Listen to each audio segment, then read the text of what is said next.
another episode of I Wonder, Doctor. I'd like to talk about the very important relationship between insulin and weight. There is a relationship between insulin and weight. And it's so primary that I think it can be helpful for people who want to lose weight to understand exactly what's going on with insulin. Yeah. And I'd like to illustrate that to you. Right. We know that the body likes to maintain blood glucose at certain acceptable levels, and it does so. And at this point in time, let's say you eat a meal, and that meal contains carbohydrates.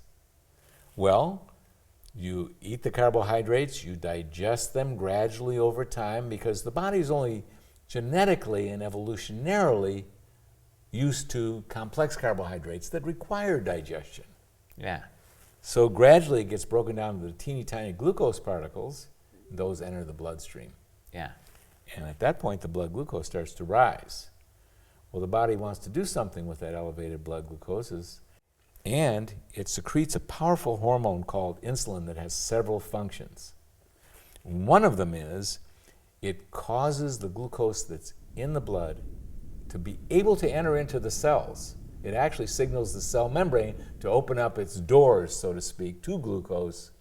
Yeah. And at that point, the glucose starts leaving the blood and going into the cells, where, of course, it's utilized for energy or is being stored. It's serving two functions. We don't want to have too much sugar floating around in the blood, so it's getting it out of the blood.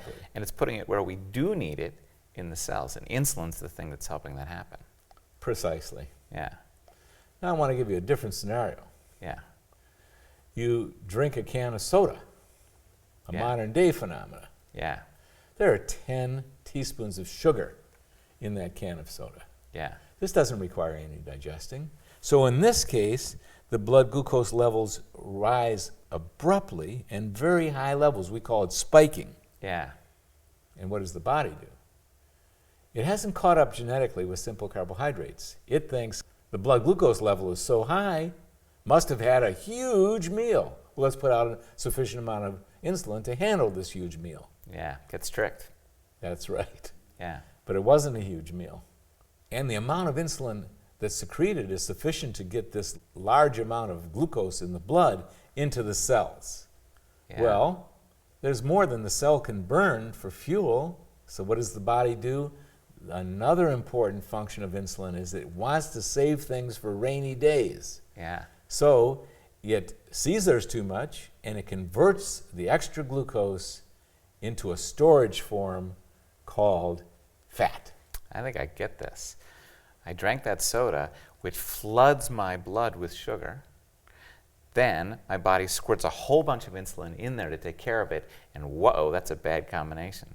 Now I've got a ton of sugar in my blood, and I've got a ton of the very mechanism that's designed to get it out of my blood and into my cells, and it does it. It gets them in there, and if I can't burn it, I'm going to convert it to fat. Exactly.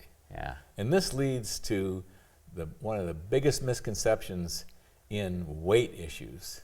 Yeah. We used to think that people who got overweight ate too many fats in their foods, and it's prevailed for decades and decades. Right. Not true. It's the conversion of excessive amounts of glucose from the glucose form into a fat form. Yeah. People are gaining weight because of glucose, not necessarily from the amount of fat that they're eating. Right, I get it. Now I get how insulin is the ingredient that makes all of this happen. Precisely. Now, as you know, this is only the beginning. We created the Weekly School, and we put into it everything we can think of to help people heal. There are more videos in this series available in our weekly school. Click to join. It's free.